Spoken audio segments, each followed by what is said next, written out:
What's up, guys? Rick here with your DFS preview for this week's Palmetto Championship. This is a brand new event on the calendar, so there is a lot to talk about. There's implications with the U.S. Open being next week. There is a course we've never seen before, but first we have to look back at last week at the Memorial. I got a lot of messages. Some of you were very excited that you backdoored yourself into Patrick Cantlay, Colin Morikawa, lineups. Some of you were very upset because you had Jon Rahm exposure.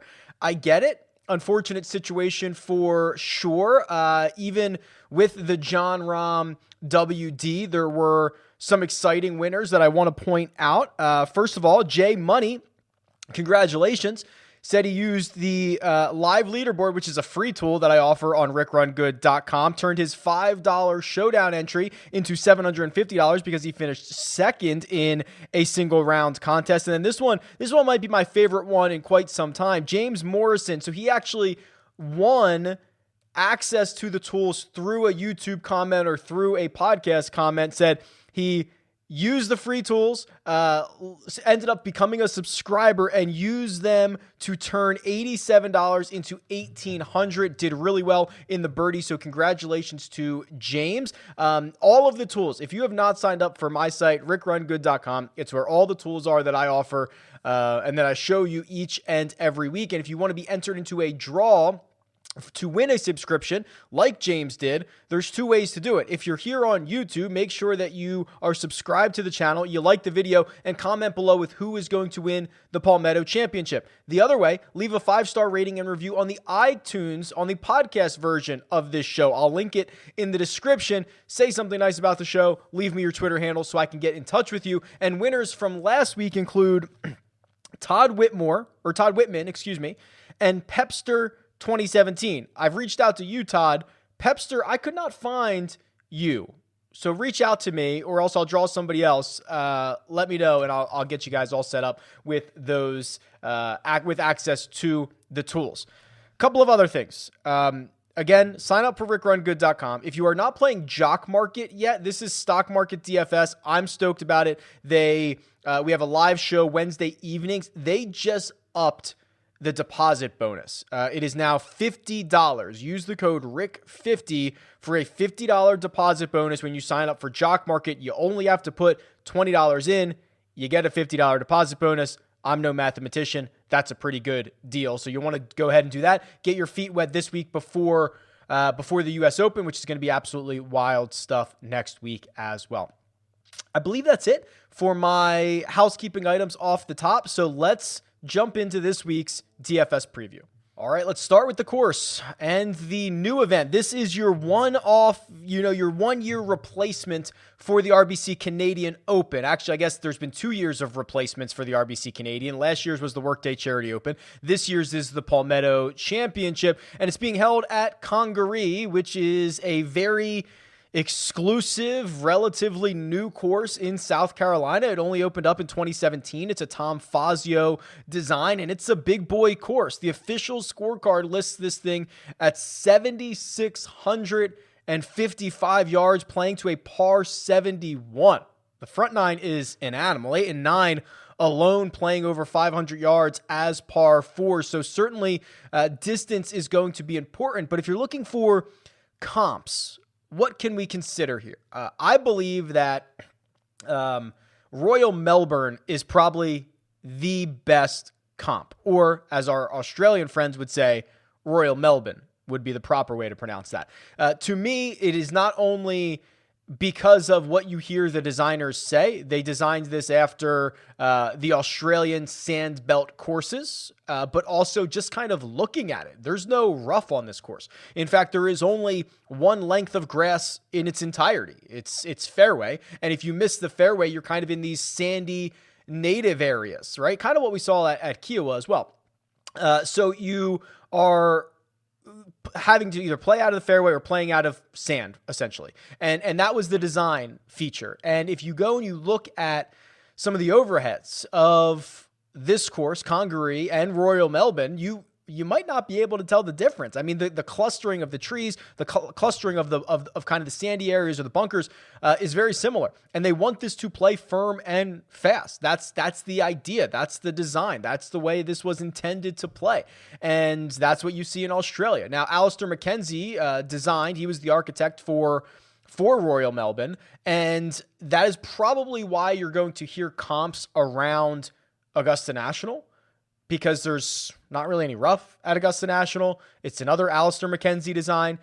I think that's a hair too far, quite honestly, a little bit of a stretch, but I understand it. But I'm sticking with Royal Melbourne. That's my top comp for this week. Bermuda grass all around. We don't even have the official bunkering or square footage numbers from the Golf Course Superintendents Association of America. That's where all this official information comes from. They don't even have it listed this week. So there's going to be a lot of unknowns, especially in this field. So what I've done in terms of the course correlated stats, as you can imagine, we've never played here before. There are no correlated stats. So what you're seeing is an aggregation of all of the stats, for all of the courses on the PGA Tour. Of course, things like strokes gained approach, birdie or better, driving accuracy tend to lend itself well across the board, but we do not have any specific Congaree data. So if we turn our attention to the field, it's pretty ugly. I would be lying to you if I said this wasn't a weak field. It is. And that's okay. Sometimes we get these. You know, when golf returned, we got a lot of really strong fields. This might be the weakest field we've had in quite some time, outside of maybe Bermuda or Punta Cana or something like that. But with that being said, these are the weeks that I think the well-researched person who's paying attention finds success, knowing the guys that are now $8,000 who are usually $6,500, knowing the guys at the bottom, understanding the way that this might shake out with roster construction. So I actually find these weeks to be a bit of an exciting little puzzle. So only 4 golfers over 10,000, and we did have just a slew of withdrawals and a couple. So Charlie Hoffman was originally in this field. He withdrew, I believe, Sunday evening. And then Brandon Grace Monday morning withdrew, but before the pricing came out. So they're not in there as far as pricing goes. So that's a good sign. So the pricing still remains pure. 4 golfers over $10,000, incredibly top heavy. Dustin Johnson at $11,400, Brooks Koepka at $11,100, Matt Fitzpatrick, $10,004, and then Terrell Hatton at $10,200. I mean, do I want to pay $10,200 for Terrell Hatton? Not particularly. Do I want to pay $10,400 for Matt Fitzpatrick? Not particularly. But these are weeks that you kind of have to throw whatever your perception is about what these guys should be priced at, throw it out the window. It doesn't matter anymore. Let's start with Dustin Johnson, the South Carolina guy that we have been waiting for him to break out. We've been waiting for him to flip the switch. We know that he can do it. He hasn't done it, and he hasn't played a ton, but his last top 10 was in February. That was at Genesis. And you go back and you look at some of his advanced metrics here, or some of his metrics, you know, still driving the ball beautifully, right? He's gaining a bunch of strokes off the tee. The problem, in my opinion, lies with the approach game. The fact that he has lost strokes on approach in 3 of his last 4, in 5 of his last, 3 of his last 4 of his last 6, he has lost strokes on approach. Now, before that stretch, he had gained every tournament from Workday, the WGC Workday, to the WGC FedEx St. Jude, which was like 9 consecutive events. It's just a little bit uncharacteristic to see him struggle with his irons and his wedges as much. That's going to be the key for him. If he can figure that part of his game out, he'll be just fine. Do I think he can do it? Yes. Do I think he will do it? I don't know the answer to that. If I did, I guess I'd be retired living on an island somewhere. I guess I would like to see what the ownership numbers are going to be. I imagine Brooks Koepka is going to eat up a lot of this 10,000 plus ownership. We have not seen DJ since the PGA Championship. He's had plenty of time to get the game in shape. I'm probably more optimistic than most on DJ for this week as he tries to gear it up for Torrey Pines in just a handful of days. Koepka, I think, will eat up the vast majority of the 10K plus ownership. The last time we saw him, He was finishing runner-up to Phil Mickelson at the PGA Championship. We know if it's a long course, if it's difficult, and we don't know how difficult it's going to play. But you start talking about firm and fast, you start talking about major championship-like conditions, you start talking about Brooks Koepka. And while we can talk about his health, we can talk about the distractions with Bryson, we can talk about anything else. If you look at his last 6 starts, he has finished runner-up twice, he has a 38th, and he's missed the cut twice. That is a pretty great stretch of golf. I think that he is going to be very popular, and I think it's going to be well-deserved. The pivot in the 10K range is probably Matt Fitzpatrick. Outside of his missed cut at the Memorial, which was last week. So let's pull up Fitz here. And I've got his name all changed, all his rounds together. He did something pretty uncharacteristic, which is he lost 4 strokes on approach last week at the Memorial. He misses the cut. What I think is even more impressive about Fitzpatrick, and someone you do not think of as a long hitter, right? And he's not particularly. He's probably longer than you think he is, but he's incredibly accurate. He has gained strokes off the tee in every event this year. Since the Genesis, every event this year, he has gained strokes off the tee. And it is no surprise that he has had really good success on difficult golf courses. We're talking about Riviera, the Genesis Invitational. We're talking about the Concession, WGC Workday, 11th place finish there. API, 10th place. Sawgrass, that's the Players' Championship, top 10 there. I mean, it's incredible what he's been able to do. And I think that playing out of the fairway is going to be more important than I think most people want to consider this week. You know, what we kind of have seen with some of these courses that have fairway and then either native area or sandy areas or whatever is you're kind of at the mercy of whatever happens in there, right? The ball, sometimes it can be that hard pan sand and it just kind of keeps running and you're at the mercy of it. So playing out of the fairway, I think is going to be very, very important this week, which is something that Matt Fitzpatrick does quite often. The $9,000 range. Harris English, Sung J M, Tommy Fleetwood, Ian Poulter, Patton Kizzire, Garrick Higgo.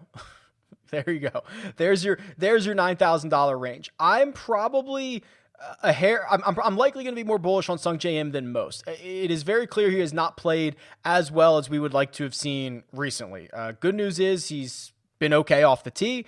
The putter has let him down. The approach game has let him down. It's not great, right? But my hope for Sung Jae is that he can figure this out, but also he played really well at the President's Cup. That was at Royal Melbourne. He's played well at Augusta National, of course, which is another Alistair McKenzie design. Again, if we're kind of taking leaps of comps here, those two might be on the better end of it. And I just don't think Sung Jae stays down for long. And I'm hoping I can get him at a single-digit ownership compared to some of these other guys in the range. Someone like an Ian Poulter, who arguably maybe is having the best set of results, and Poulter tends to be a very streaky golfer, so you kind of want to catch him in some of these runs. You know, the last time we saw him was a 3rd place finish at the Charles Schwab Challenge, a 30th at the PGA Championship. That's a great result. He made a deep run in the match play. He's made a bunch of cuts, a couple of top 25s as well since the match play. I think this is kind of the stretch of golf you want to get from Poulter. The concerns would be it's a long course, right? It is 7,600 yards. It's a par 71. He's not particularly long off the tee. In fact, he's 195th in driving distance, and he relies a bit much on the short game, right? I mean, even his 30th at the PGA Championship, he lost strokes both off the tee and on approach. It just makes the path to success very, very narrow. I'm not against the flyer on Ian Poulter here because I like the way he's playing, and he's a vet who can just kind of get it going. I like that about him, but I understand that his pathway is fairly narrow. Now, what do we do about Patton Kizzire? Now, he is 9,100. He's got a couple of 3rd place finishes here recently. What I like about him is that he is a popper, right? He's just one of these guys that he's going to miss cuts. He's going to miss a lot of cuts. He's in no way safe, but when he gets going and when he plays well, he's got top 10s. He's got 3 top 10s in his last 7 starts, right? The two runner-ups, the ninth place finish at the Valero. He can get scorching hot with the irons. He can get scorching hot with the putter. That's the thing. That's the thing. I would not think that he or really anybody in this $9,000 range is all that safe. And then it rounds out with Garrick Higgo, who, if you don't know much about, I don't blame you. He resides usually on the European tour. He's won twice over there in his last handful of starts. Young, talented, long-hitting lefty. I like Garrick Higgo's raw talent. We're just starting to see how it really translates to the PGA Tour. And quite frankly, I might be able to look this up. Okay, so his 2 wins recently have an official World Golf Ranking strength of field of 29 and 45, which are both better than what the fields were at Punta Cana and at the Puerto Rico Open. So it is like winning those events for Garrick Higgo. Now, we don't know what the strength of field number is going to be just yet for Palmetto, but I imagine it's going to be fairly weak. And the last time we saw Higgo, he had made the cut at the PGA Championship. So I don't know how many casuals are going to be rostering Higgo, and it's kind of plug your nose a bit at $9,000 and roster him, but I certainly don't mind the raw talent from the kid. The $8,000 range I find very interesting. It starts with Alex Noren. It goes down to Scott Stallings and Doc Redman. And I want to just try to remove my brain from connecting these names to their prices. Do I want to pay $8,300 for Johnny Vegas? No, not particularly. In fact, just to kind of illustrate this, let's just see what his salaries have been recently. So he is, $8,300 this week? Yeah, he's $8,300 this week. He was 71, 72, 7,000, 71, 64, 74. Punta Cana, he was 9,800. But I mean, it's expensive. It's outside of Puerto Rico or Punta Cana, basically the most expensive Johnny Vegas has been in the last couple of years. So we have to kind of remove ourselves from that idea. So what I'm going to do is I'm just going to run the numbers since the start of 2021. And I'm going to do this here on the Holy Grail. Who is, the best players in this field? And I'm going to do this by strokes gained total. And I'm just going to point out the guys in the $8,000 range as they come up. And wouldn't you know it, the first guy is Johnny Vegas. So he's gaining about 0.72 strokes total per round in 2021. He's played 40 rounds. That's the best of anybody in the $8,300 range. The thing that he does well is he relies on the driver. He leans on that club. The rest of his game, a bit hairy, and the putter certainly a bit scary, but funny that Johnny Vegas comes up first. Number 2 would be Harold Varner III. He's $8,500. He is kind of all over the place. He doesn't really have one strength. He doesn't really have one weakness. In fact, he is positive off the tee, positive on approach, positive around the greens, and he's a tiny little negative on the putting surface. So he's a more well-rounded option at $8,500. And then the third guy in the $8,000 range would be Lucas Glover. Now, we've seen him play better recently, and we've seen him putt better recently, which is really the key. So let me just, try to illustrate this a little bit. Since the Players Championship, and of course I just clicked, let me unclick that. Since the Players Championship for Lucas Glover, he has gained strokes putting in 6 of 8 starts. That's pretty unheard of when you start opening up the date range and look at how poor he has putted. So 6 of 8 he has gained.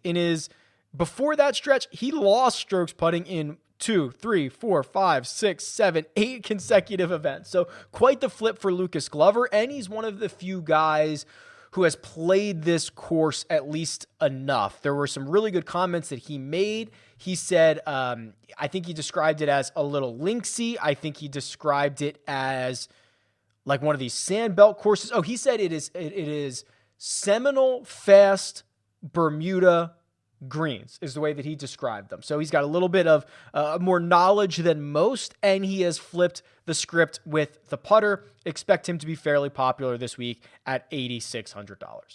And it is certainly not lost on me that Alex Noren at $8,900 has finished inside the top 25 in 5 of his last 6 starts, including a 13th place finish at the Memorial last week. And it is certainly not lost on me that Keith Mitchell has incredible upside. Again, him and Noren in terms of the results right now, could not be any more different. Keith Mitchell, a more volatile, higher upside player in his last 8 starts or so. Alex Noren, a more consistent, maybe lower ceiling guy. So consider that when you are rostering these golfers. Down in the 7K range, the name that actually is most interesting is right at the top. It's Danny Willett. He's $7,900. And if you go back to that holy grail, and if you noticed when I sorted by strokes gained total since the start of the calendar year, which I will update right now, you'll notice there was a lot of $10,000 guys. There's an $11,000 guy, some 9s. And before I even got to any of the $8,000 guys, there was a $7,000 guy named Danny Willett. And again, he's doing it a lot with the parts of the game that are less sustainable. The short game around the green specifically, he's gained 5 strokes there. At the Memorial, he gained 4. At the PGA Championship, we don't know what he did at Zurich, but that's the team event that he played with Terrell Hatton, I believe. And then we don't know what he did at Punta Cana, where he also had a top 10. So I think there's a lot of questions about the state of Danny Willett's game. I think the results are good. I think that the way that he's doing it is, of what we know, is a little bit concerning, but it could look a lot better than this if we fill in Zurich and we fill in Punta Cana with some good numbers. I might not be making the case that he's that much of a short game specialist, but at $7,900 in this field, as it continues to drop off very, very quickly, that's a name that I'm pretty interested in. I think maybe the way to approach this $7,000 range is let a lot of the data do the talking, and then I'll give my narrative side of it. But Vincent Whaley is $7,700. Of course, we know he has made just a ton of cuts in a row. A lot of his finishes are between 20th and 34th. He paid us all off with being $6,200 2 weeks ago at the Charles Schwab. We have not seen him since then. He is now $7,700. I would be very interested to see what that ownership is going to come in at. But let me go to the trends tool and scroll down to these breakout candidates and just try to find some of these guys in the $7,000 range that might be breakout candidates. That's why I named it that. I was going to try to say it differently, but that's why I named it. For the 7K guys, it looks like Nate Lashley is on the correct side of this, Brian Stewart, Danny Lee on the correct side of this. These are golfers that are hitting it above their expectation in strokes gained tee to green, but also not putting to their baseline. Whether that's good or bad, they are not putting to their baseline, so they're getting a little bit unlucky, which is where you would see that they would show up as a breakout candidate. The big one kind of here is Brooks Koepka. Of course, we've already talked about him, but he's certainly on the correct side of this, which is a little bit scary for the rest of the field. Some narrative stuff here in the $7,000 range. I really like the Korn Ferry guys, and I don't know a better way to put that, right? Someone like a Richie, not Richie Wierenski, a David Lipsky, a Peter Uihlein, and there was one other one, Seamus Power, right? These are guys that are splitting a lot of time on the Korn Ferry. They might come up and play. They might come up, play well. They might not. But the Korn Ferry is so deep and so good. This is kind of like a Korn Ferry field this week. I hate to say it, but it's kind of true. And these guys are used to having to go out and make a bunch of birdies, contend, playing for their careers, playing for their jobs all the time. And they're doing it pretty successfully. So someone like a Uihlein at 7,300, a Seamus Power at 75, and I can't find him again, David Lipsky at 74. I find them to be interesting because of their pedigree on the smaller circuit, now coming up and getting a big opportunity. And if we're talking about the Korn Ferry guys, we've got to talk about the college guys. So if we scroll down to the $6,000 range, there's a couple of guys making their professional debuts. John Pock and so Cole Hammer's here. He is not making his professional debut. He's going back to college for one more year. But we also have Davis Thompson, why can't I find him? Oh, because he's getting a little bit more respect. He's $7,200. So Davis Thompson and John Pock. So these are guys that are, so remember, we just had the NCAA, the men's, it just finished up. It just wrapped. So all of these guys now say, okay, it's been real. I'm turning pro. And they're making their first professional starts. John Pock, the number 1 ranked player in the PGA Tour U. This is this new program where it gives golfers in college an opportunity to earn points and then kind of get a little bit of a head start on either the Korn Ferry or the PGA, and they can get sponsors exemptions and stuff like that. So this is going to be John Pock's first career PGA Tour, or start as a professional, and he's 6,900. He is certainly much more of an unknown entity than a lot of these other golfers, but you could argue an unknown entity instead of Ches Reavie, who's missed like 5 or 6 cuts in a row, might be better. Who knows? And then Davis Thompson, who, as of, I guess, the point where he turned pro, was the number 1 amateur in the world. He has played on the PGA Tour before. I believe he's played 2 RSM Classics. He's probably played the US Open, some of those things you can get into as amateurs as well, to varying levels of success. And then Cole Hammer, he's actually going to return to the University of Texas for his final year. He's just finished up his junior year. He'll be a senior. He's $6,800, has been highly touted since probably the time he was 14 years old. So those are 3 guys that are very much unknown entities, but in this field, you might be looking for unknown entities because the known entities are not very good. As I scroll to the bottom, I just kind of look through some of these names of guys that might be getting disrespected. Michael Gligic at 6,500, outside of the miscut that Charles Schwab had made 4 in a row, with 2 of them being top 30 finishes. One was the Zurich Classic, of course. Sam Ryder, it's ugly on paper. He's missed a lot of cuts, but I find him to be a volatile, high upside type golfer. And if we look down and see, do we have a Vincent Whaley this week? Do we have a Kyle Stanley this week? Someone near the min price who is completely mispriced? And the answer is no, probably not. These guys all look like scrubs. Sorry. And especially because this field is incredibly top heavy. It was incredibly weak to begin with. Sean O'Hare has made 2 cuts in a row. Byron Nelson in the Wells Fargo, I'm not excited about that. I don't think there's anything there. So I would probably cut my lineup short at maybe Gligic would be the lowest I would go at 6,500. There is going to be some appeal for Will Gordon because he can hit it so far off the tee, but he has been unable to harness any of that. He's missed 5 cuts in a row. Man, tough scene. Okay, let's build a lineup. Or let's build a model, I guess I should say.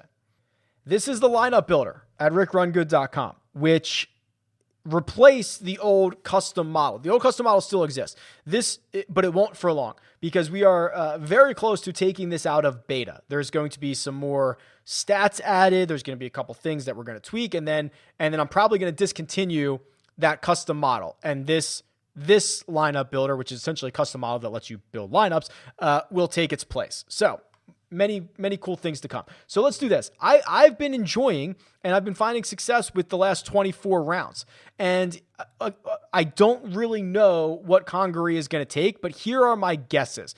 And I could do strokes gained off the tee, but what I'm actually probably going to do is some combination of distance and accuracy, which again, I could just do off the tee, but I think that there's going to be an emphasis on playing out of the fairway. Let's put 20 on that. And it's a very long course, the longest par 71 that we have. So let's do 22 on distance. So I've basically created some kind of weighted strokes gained off the tee. And now I don't really need to mess with strokes gained off the tee. I can do strokes gained approach, which as every single week on the PGA Tour, that's important. Let's put 20 on that. Let's do 15 around the green and 10 on putting. So again, this is now what I've done is I've kind of created my own little weighted strokes gained total sort of deal, which leaves me with 13 weights left. And I think I'm probably just going to put them all on birdie or better. And just because that's such a strong correlator to DraftKings points, let's do that. And let's sort this by value. And oh boy. Okay. Brooks Koepka is my number 1 golfer, which should not be all that much of a surprise. Last 24 rounds, he's been phenomenal off the tee. He's been phenomenal from tee to green. He's making a ton of birdies. So that should not be a surprise, especially in this field. Lucas Glover is number 2, which is terrifying. It's exciting. I know that he's played this course before. I know that he probably has more knowledge about it than anybody, and I know that he's fixed the putter a little bit, or at least on paper has putted better. But that is absolutely terrifying that my number 2 golfer is Lucas Glover. My number 3 golfer is Alex Noren, which might be even more terrifying. Kind of a short game specialist, but the results are there, 8,900.